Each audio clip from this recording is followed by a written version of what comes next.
Go check it out if you really are in need of shoes. It's a good place to go, for sure. All right. Let's see. Next up, we've got we've got an underrange debated. So Allie's got a card for us today. Yes. So this is just, I thought of this because of the whole arena event where Amaz got turn one Blood Bloomed into Ultimate Infestation. Yeah. We might have talked about Blood Bloom on the show before, but I don't think we put it in underrated and debated. So I kind of just wanted to talk about it and see if there's more potential for it or not. So yeah, what do you guys think? In a second. Yeah, we'll keep talking about it while I bring it up. Yeah, no, go ahead, Jackie. Yeah, I mean, it's obviously it's one of the best cards for tempo in Warlock. Like the fact that you can literally clear the whole board for 2 mana is kind of insane. Like with Doom and that kind of thing. I played in Arena Lock. It was pretty good there. Yeah. Just with 10 mana Kazakis potions, it's really good, and Nether and all kind of stuff. So I used that when I was playing Arena Lock last. It was a couple of months ago, but I found it to be actually surprisingly good. I think it's very meta dependent. Like if we're in a meta where there's like a lot of minions and like Nether and Doom are really, really effective, then it's really good. But then if you're in a meta where there's lots of burn and like mages and priests that are killing you from really high health, then it gets a little bit worse then. Yeah, exactly. It probably just comes down to the heal options. Like we don't have Reno or anti-heal bot in standard anymore. So I could see why like a wild Reno deck, it would be really good. Because I guess we have Gul'dan now and then Drain Soul, but I don't think but I don't know if that's enough to make it good, but I think it's worth trying it out again because I haven't seen anyone playing a Blood Bloom deck in quite some time. I think Toast had one once upon a time, like a couple metas ago. I think Savitz did, like right when it first came out. He had some kind of interesting lock. I don't know how long that lasted, but what are the kind of combos that you think would be interesting? Because your first inclination is to go for the most expensive spell, right? Which would be Doom in this case, or something, or even Nether. You do take the biggest health knock because of that type of efficiency. But what do you think the most common type of reason, maybe practical combo would be with this card? I think Siphon Soul is a pretty common one. It's not really about the amount of health you're losing, but it's just the fact that it's destroying a minion for 2 mana. It's just a big you only lose 3 health too, so it's not much. Yeah, exactly. Yeah. I used it with Shadow Flame a lot when I played with it. I thought it was very, very common for me. Okay, yeah. But yeah, you can get it's a less expensive board clear. Like if you need the 5 mana minion and like a pit fighter or something. That's just an example. Like it's 7 as opposed to 9, which is probably, significant. Sometimes I've done. I can remember once I did it on turn. Someone played some 2/2 on turn 2, and then I used Blood Bloom Bane of Doom and got like Doom Guard or something, and then just instantly won the game off of that. Yeah, that's a good one too. The Bane of Doom stories. They're always great, right? They're definitely always great. I wonder if a card like this, even though I do think just if you look at it in a vacuum and just looking at it just purely for what it is a powerful card in my opinion. I wonder if it actually is design restricting though. We don't have that many great expensive Warlock spells. I don't know if it's because of this, because this is still fairly new, right? I mean, this is Ngoro, right? So it's not like historically we've had a ton of them and then all of a sudden we just didn't. But a card like this can hold things back. Like what if they had a 29 costed mana? No, I'm just kidding. Like what if they had some 10 mana spell that was like amazing that they have to second guess because it can be essentially free. If you're counting the health as a more of a just resource bank than anything else. Yeah. It's like they're not going to print an Ultimate Infestation for Warlock. Oh my God. Because of this card. Right. So it probably is design limiting to a certain extent here. I don't know. It'll be interesting. Maybe in the next expansion, Warlock will get some more expensive, better spells. I don't know. Do you think this is a better implementation for like a free spell or the mage card, the 7 mana mage card. I'm having a total Solia? Solia, yeah, Solia, yeah. Total brain fart yeah. there. Personally, I think Solio is probably slightly better because it's less swingy. I guess you're only getting a 5/5 extra, whereas this can be really crazy. So I think Solio is like slightly more balanced. Solia is a Highlander, though. You know, you have to that's a good build point, build a deck, a Highlander deck, and I feel like I don't know. I feel like Blood Bloom might actually be more useful for that specific reason. With that. Yeah, it's more Solia's just not that good. Yeah. You can do 2 of these too. So yeah, that's another thing. You build a deck probably around this card, right? So you wouldn't want just one copy, but I wish Solia was better. I liked that card. So that's so you bring up a good point there. Like, do you build a deck around this card? Like there's no spell that I think ends a game for me. I mean, the thing is, all the Warlock spells you can use with this are all like defensive. Like you can't really. Yeah. The Bane of Doom, really the only kind of aggressive spell you can like pull out, except like the Kazakus potion. But I think that's what kind of holds the card back a bit, that you have to play it in a control style deck just because there are no aggressive spells to use it with. Yeah. Oh, go ahead. No, that's kind of why I was getting at. Like in a vacuum, this card is like extremely powerful, but just in Warlock, it's not so much. You know, if this was like you said, like if this was actually in Mage, like if it did replace Solia, this would be broken. Like ridiculous. It'd just be completely broken, right? Yeah. Like the combo you could do is, I don't even know what it is. Like a Pyroblast into a Fireball into a fire. I mean, you could do, over 25 damage. So, it's like you couldn't do 25 damage. You could probably just do 22 damage, maybe more. Anyways, yeah. So the fact that it's just in Warlock, I think, is the only thing holding it back. Maybe the arena, the arena this week, we could do some cool stuff with Blood Bloom. So what do you think? Underrated or debated? I think it's underrated. I think it's underrated as well. Yeah. Yeah, same. All right. Yeah. Underrated. Yeah. But underrated you're is right. like a win. Like, yeah, I guess. Yeah, I know. Well, debated. Yeah. It doesn't have to be that way, but yeah, it feels like it. Maybe one of these days I should pick a known like good card, or like a card that's revered as good, and then we can call it Jebaited if we decide. I don't know. Yeah, I don't know. Some people would like put Kellis out here and then have us debate that, because some people think it's overrated, right? But clearly it's good, though. I mean, it's not Jebaited. Yes. What you were saying was right. Like if it was in any other class, it'd be insane. Like Hunter, you got Call of the Wild, Ultimate Infestation in Druid, you got Spring. Yeah. You got, Is it every other class? Every other class? Is it? I think so, right? Like if it was in any of the 8, maybe not Warrior. Maybe not Warrior. That's the only other one. But Warrior has all. Yeah, Warrior. Brawl. It's like a 2-mana brawl. That's pretty good. But you can't afford. Not worth it though. Yeah, you can't afford. Yeah, I mean you don't really have to brawl, but yeah. Yeah, exactly. You don't usually need the mana anyways. Damon's probably not worth it either. Yeah, something like that. All right, cool. Definitely a great mental exercise going through that. It's definitely a lot of fun. All right, that's the only card we have this week for Underrange Jebaited, but we've got some Mekkatorque's Workshop now. And, originally we were going to skip this week, but then we got some cards that were like themed, and it's just, oh man, we got to do this. This is because they're Halloween themed cards. So if we wait a week, we're not going to be able to do them ever again, right? So we decided to bring in some of these cards again. And Raydan was the main reason. Raydan had all these Halloween cards. So let's take a look at some of them.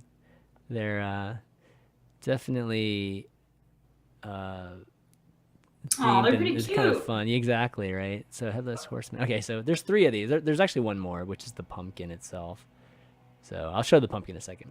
But we've got a Warlock card. It's called Hallow Kitty. It's like a black cat with a witch cap on. 3 mana, 1/1. Warlock card, Beast, Battle Cry. Spend all your mana. Throw that many exploding pumpkins at random enemies. So the exploding pumpkin, by the way, is this card right here. It's like a Dr. Boom. A Dr. Boom type. Yeah, it's like a Dr. Boom type of the Boom Bot type of thing, but it only does 1 to 2 damage, not 1 to 4. Yeah. That would be hilarious. Okay, well. Yeah. So if you dropped this on turn 10 and they had no minions on the board, it would just go off face. It'd be 7 of those bad boys to the face. Yep. It could be good. It could also just be 7 damage. Right? I don't know. I like it. It's cute. Yeah, I think it's a beast. Cool. It's a warlock card though. Yeah, you'd probably only play that off of Macaw. Like you just randomly get it and then you use it. Yeah, that's that probably sounds about right. It's kind of like Mad Bomber, right? It has that feel to it. I think most of these cards feel like that actually, but yeah, I don't think it's good enough to play though. Yeah, it's definitely not good to play in 3-mana 1/1. So yeah, like you can't play like that, dude. That's not good in Wild. Not really, no. 3-mana 1. Cards that don't do things aren't really overpowered or kind of bad in Wild. I would imagine so. Yeah. Okay, the next one we got is a 4-mana mage card. It's a 3/2. It's called Winded Witch. It's probably Winded Witch. Yeah. It's a rare card. Charge. Whenever Winded Witch attacks, throw an exploding pumpkin at a random enemy. Okay, so she's kind of like I feel like that's really good, actually. I think that's kind of strong. Yeah. I'd probably put that over Piloted Shredder and Turbo Mage, so. Really? Wow, that's saying a lot. Oof, that's a statement. That's saying a lot. Wow. That is saying a lot. But I do think that, I don't know, but I think this is incredibly strong. So it could be 1 to 2 damage, basically, on any random enemy. That's pretty legit. Yeah, I definitely don't think it's quite as good as Shredder, but definitely really powerful. Could she get Wind Fury anyway? With a mage? Probably not, right? There's no way even. Shaman. Yeah. Okay. Man, yeah, that's pretty cool. Especially at 4 mana. That's you could still remove something if you did 2 damage to it. It could be good stuff. The last one we got here is 7 mana. The Headless Horseman. It's a legendary card. 7/8. Battlecry. Throw 3 exploding pumpkins at random targets. Whenever a minion dies, throw 1 more. Okay. So, all right, so you get 3 pumpkins. If one dies, you just throw another one, but it's a random target, so it's not nearly as good, right? Yeah. Yeah, so this one feels like a Mad Bomber, like more than anything else. Okay, so but if you threw your 3 random pumpkins and that killed 3 minions, would 3 more? Yeah, 3 more would come out. 3 more would be launched. Yeah. Okay. Yeah. It's like a shaman's nightmare. Or paladin nightmare. If you're behind on board, this is really good. So maybe in some kind of deck that doesn't have that much AoE, this could be useful. Or maybe like a druid or something. Like something that doesn't have very strong. Or even like Hunter. Yeah, Hunter's not bad. Yeah, pretty good too. Yeah, a pumpkin is 1 to 2 damage for those of you who are asking. Cool. Definitely appreciate the theme. Now that was like the main part to be showing this, given that it's Hallows End event and it's Halloween obviously next week. But kind of moving off of the Halloween theme a little bit, we've got I think it's Casper, not Cacper, but I'm pretty sure it's Casper K with he's submitted something before, of course. And where is this? Frigid Anomaly. I thought I added this. I guess not. Let me add it real quick. It is right here. Yep, it's a shaman card, 4 mana elemental. So that's kind of cool that at least we can mess around with it as a elemental, given that shaman has that synergy already. And then it's a 4/5 common battlecry, freeze adjacent and opposite minions. So you freeze your own guys, and then you freeze your opponent that's across from it. Yeah, I mean, I think this is pretty good. I think it's pretty strong too. Yeah, it's a 4 mana 4/5, and if you're dropping it basically on an empty, like your board's empty, or you only have 1 other minion, but you actually get to freeze your opponent's stuff, is I think pretty strong, and it's an elemental. It curves into the Discover card, right? The 5 mana. Yeah, so that's a really good thing. Yeah. And then the card where you can draw when things are frozen too. That's really good too, I think, with this card. So yeah, this card. Wait, isn't there a card where if something's frozen, you can draw a card? That's Cold Wraith. That's a mage card. Oh, it's Marabi, like the legendary gives you a copy, I think, of whatever you freeze. Oh yeah, you're right. You're right. Yeah. There's the 3. A shaman weapon, is it Icebreaker? You can play that on 3. Oh, and then you play this on 4 and destroy whatever you throw. Yeah, that's really OP.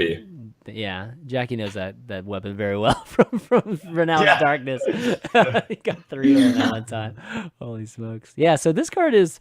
It seems like it would be one of those kind of cards that really brings all these freezing mechanics for Shaman together a bit more, because right now they seem to be non-synergistic for the most part, or at least not powerful enough to actually use.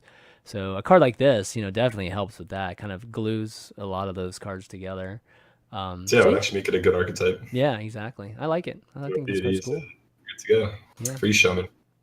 Yeah, good one there, Casper. And then the last one we got, Devolutionary Sickness. Oh, this one's cool.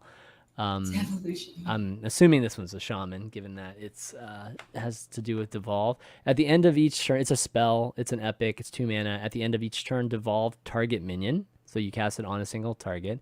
Then recast this spell on a random minion. So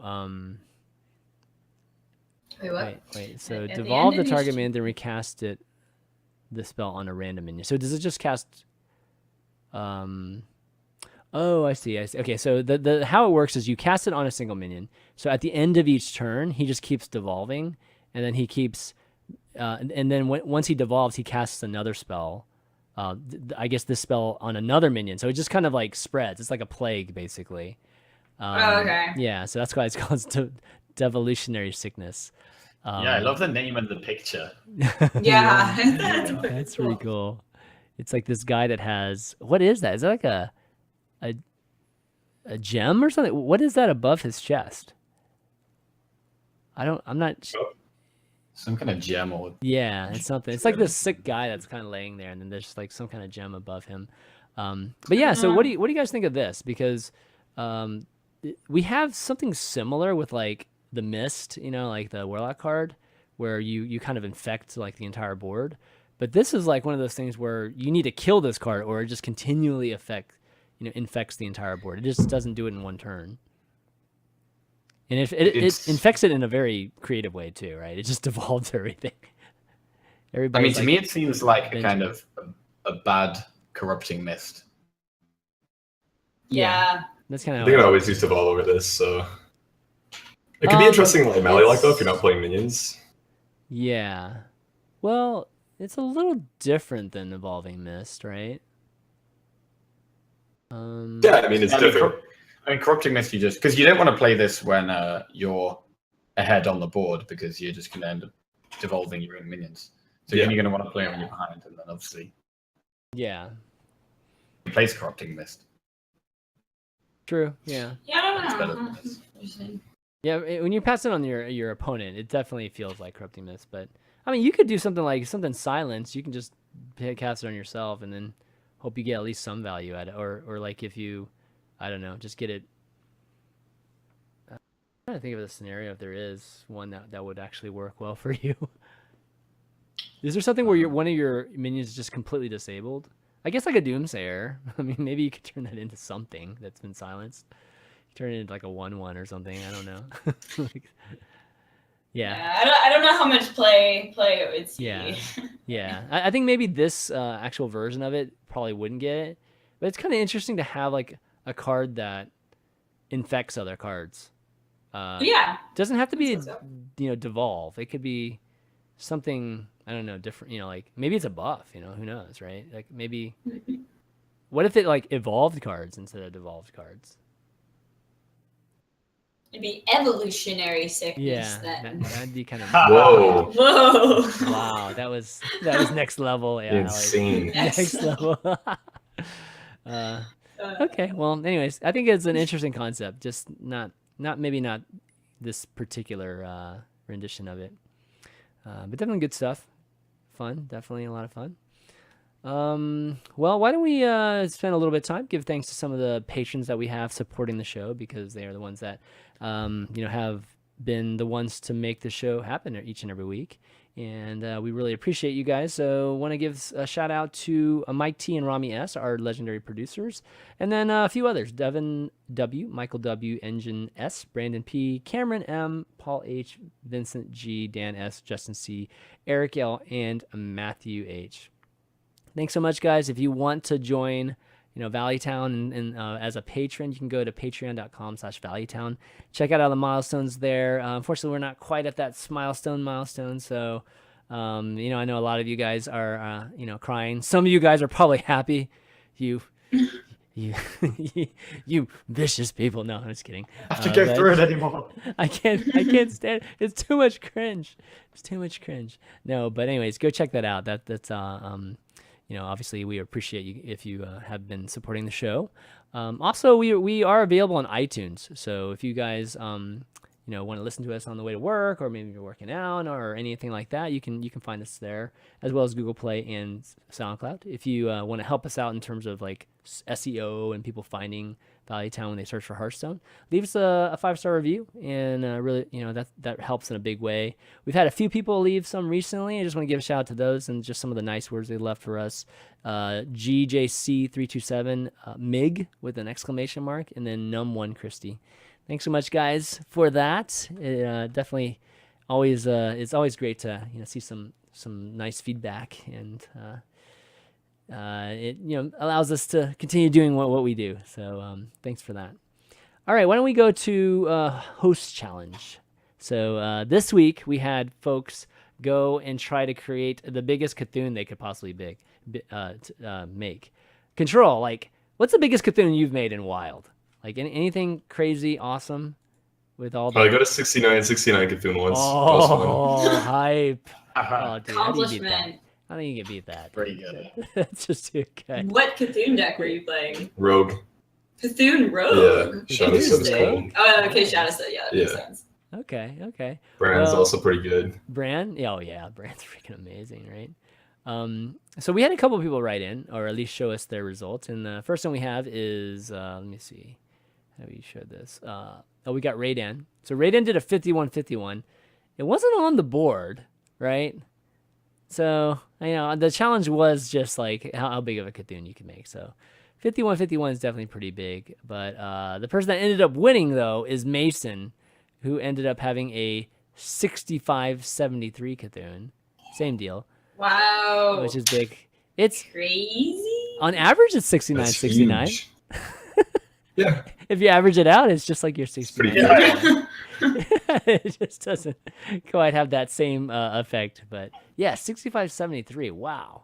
That's how do you get the values off like that? Like Blade of Cthulhu. Oh, Blade of Cthulhu. Yeah, right. Yeah, the 9-mana 4/4. Yeah. Oh my God. That's how you get big boys. Yeah. Big. Oh yeah. That's really good. Especially if you Mm-hmm. kill the Cthulhu.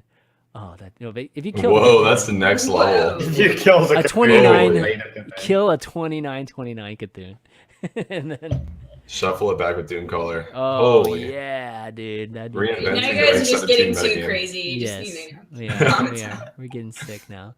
So yeah, anyways, Mason, you're the winner this week. Congratulations. So we had to come up with a different one, in terms of what the challenge would be. So we were going to ask you first, Control, if you had an idea, because we definitely have one that's backup in case. But can you think of some kind of crazy challenge where it's something that maybe the fans can one up each other too? It's not just like one feat that everybody does and they're done. It's like something that it's a little bit more of a contest. My idea was try to make the biggest silver hand recruit you possibly can. Okay, yeah, I think that's good. That sounds like a good one. Okay, so if you're doing, there's lots of buffs in Paladin, right? So you've got like Quartermasters, you've got Blessing of Kings, Adaptation, Blessing of Might, you got Dynasize, Spirit Steed, Seal of Champions. Yeah, and then you have ways to do it. And then you have the guy that just like allows you to reset all those things, right? Like the guy that gives you all the buffs that are applied to him or whatever. Orphan Champion that puts your buffs back in your hand. Puts them back in your So- hand, so you could just have like endless amounts of them. Biggest meaning just like total stats or like highest attack, like, you know, because obviously something like Spectred Steed is going to give you a lot of health. So how do we determine, is it, you know, who's the true winner total here? stats. Is it just Probably total stats? Sounds good, yeah, man. total Okay. stats I think is the best. Yeah, that'd be pretty sweet. So yeah, just do that, guys. Go and try to build your biggest Silverhand recruit. Play some Paladin this week. Pally, yeah. We need some Pally love, man. Okay, Q&A, guys. We've got a few questions or at least one question from Ahmed N this week. And he's asked, as a free-to-play player, I start saving gold when I open 5 legendaries, which is kind of a weird landmark, as it punishes Blizzard for giving me good things. Do you guys have a better idea? Well, I mean, saving gold. yeah, so better idea for you? I mean, well, I guess the first question is when do you guys start saving gold? Do you guys save gold from the like day one, like of an expansion? That's what basically. That's what I do. I kind of just let it accumulate over time. Like yeah, but like you spend it though when the expansion comes out, right? Depends. Sometimes I'll use all my gold on the expansion. Other times I'll just put money into it. Yeah. Oh, okay. What about you, Jackie? Yeah, I mean, I just kind of I spend money on the game when the expansion comes out as well because I have to get all the wacky legendaries and stuff. So I just spend money on the game. But when I used to play free to play, I would just play arena and grind gold through arena. And as you get better, you yeah. Okay. Yeah, I mean, I think for the most part, I think I'm just like Control there. I just spend it all and then start over. And depending on how much I play that season, or at least not the season, but the next few months, it will determine how many I can buy right off the bat. Do I have a better idea for him? I mean, it's really just up to you, man. It's like you obviously set a 5 legendary for yourself, which could take a while, to be honest. Yeah. You know, like how long would it take us? take a while. Yeah, how many packs do you think it would take to get 5? It would take like 5. It took like 80 packs, maybe, or 70 packs. Like or 80 Yeah. to 8. Maybe even more. Yeah. So that's like a lot of gold. That's yeah. So I would probably set it lower than that. I don't know. It really just depends on your collection, because you know, if you're struggling, you know, with your current collection, you're trying to get these other legendaries, then I can't blame you for constantly buying and trying to get dust and things like that. So yeah, whatever you want to do there. The one thing I'll say is that, like, you know, Allie said she buys, you know, a lot of stuff. The reason why it's good to buy your pack sometimes is because there's always discounts, right, in terms of dollar to pack, where with gold to pack, there's almost never any kind of discount. It's almost the currency is almost the same. At least the value of the currency is almost always the same. So it is smart a lot of times just to go and buy like those Amazon coin type of promos or whatever it is. Yeah. I often alternate, like one expansion I'll buy it, and then by that time enough gold is usually accumulated, and the next one I'll just use gold. So that's kind of usually, it's a good way to do it. Yeah. Totally. Unless the card back is super cool, because you have to pre-order it, you know, to get the card back, right? Yeah. Yes, that's right. I think that's right. I think so. Okay, well, guys, I think that's going to be it for at least the questions. If you guys have any more Q&A for us next week, go ahead and email those to valuetown@chanmanv.tv. We'll definitely be sure to read them out. But we're out of topics today. We actually had a really, really quick show. You know, obviously we were mostly at TwitchCon this past week, so we didn't get a chance to play quite as much as we normally do. Oh, deck of the week. We need to figure out a deck. Deck of the week. Yeah. Anything you guys been playing the last day or two that's kind of cool? Big Druid. Druid. Yeah, yes, everybody's playing Big Druid. You know what? I played. You know how you guys know how much I love Big Druid, right?